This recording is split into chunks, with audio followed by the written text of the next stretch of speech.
calendar, as it's called, though that's a really one-dimensional word for a system that is so rich in mathematics, prophecy, and understanding of our place in the cosmos. The Mayan word for human being, winklil, means cosmic vibratory root. We're supposed to be cosmic vibratory roots, but we're stunted, and we're stunted from realizing that because the truth is that we are living in the incorrect time. The Mayans were the masters of time. They had 17 or 19 calendars that they used simultaneously.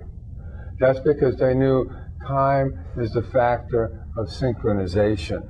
Time is what synchronizes us. The harmonic convergence worked. Everybody got synchronized that morning. It was a synchronization event. So the point of it is that we're at the end of the cycle.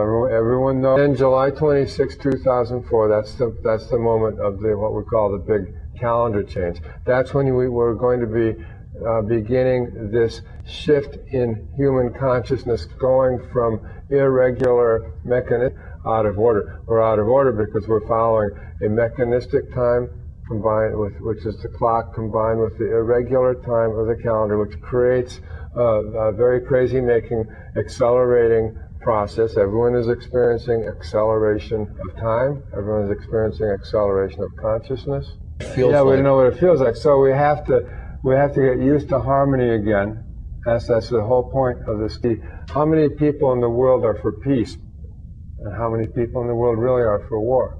If everyone in the world who exists in the world is for peace could understand this point that we can all have peace if we unify and change the time and say, that's it.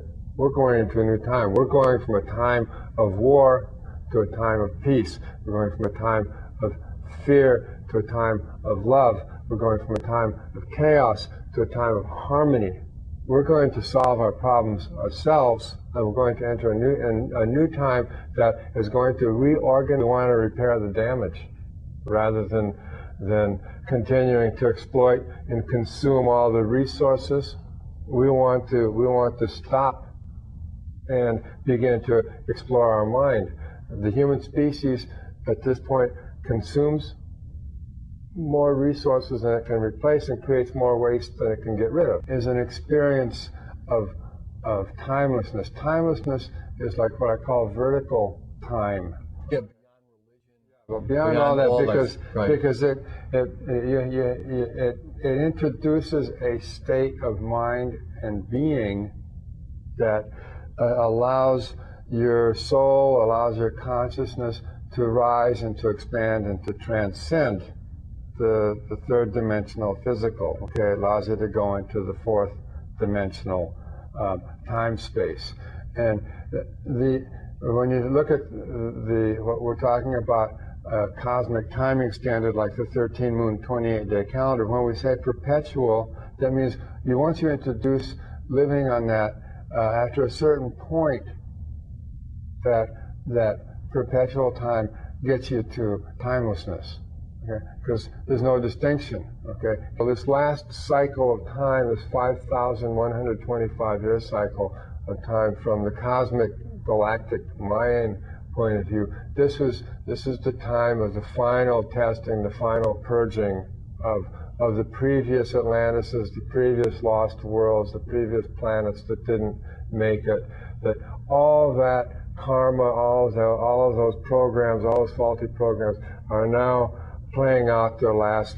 So now we're at this final testing point, and we got to till 2012.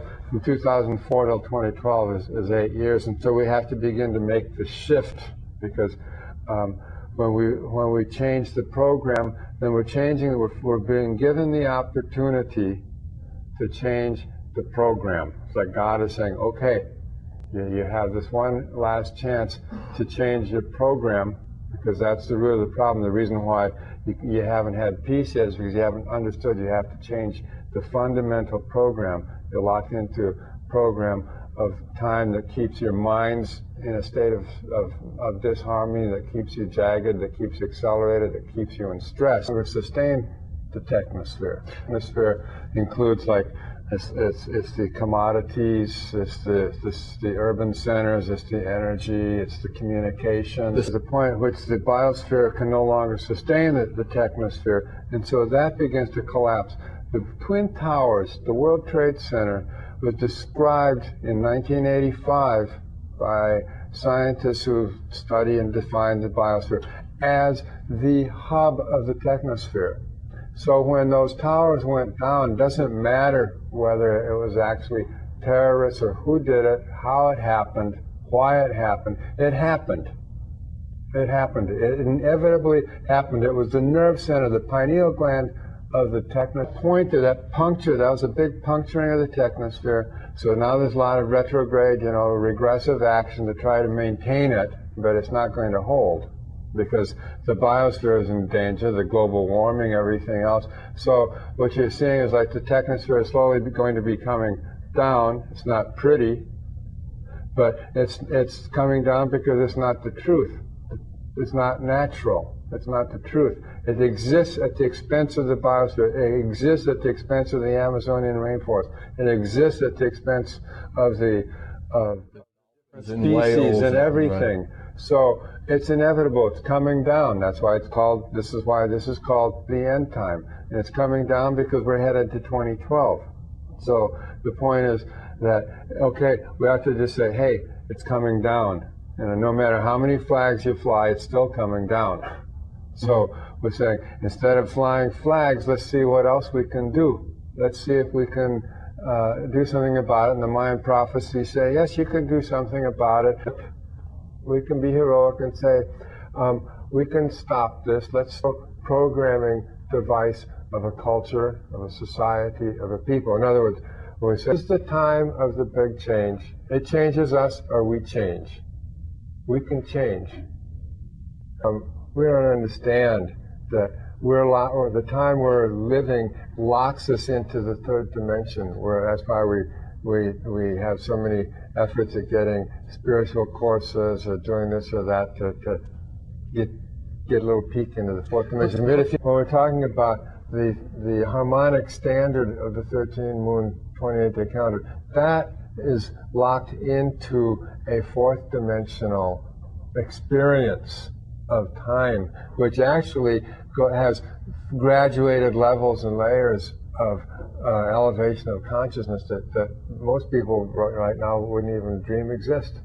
And so I'm just saying that by not taking this opportunity, we are forfeiting the possibility of expanding our consciousness in ways way beyond what even the greatest mystics and dreamers have conceived of. We're talking evolution. It's an evolutionary, okay? It's like, it's trading in an old paradigm for a new paradigm, and the new paradigm is a paradigm of time and not of space. The new paradigm is a paradigm of spirit and not of matter. And we're talking about a qualitative evolutionary shift in consciousness. And just to come together and synchronize on this point, just as an act of goodwill, as Gandhi said about the calendar reform movement in the 1930s. He totally approved of that calendar reform movement because it brought people together in peace on a matter that transcends all the differences. The 7 vortexual energy centers of the body, also known as chakras in the Far East, move light particles in and out.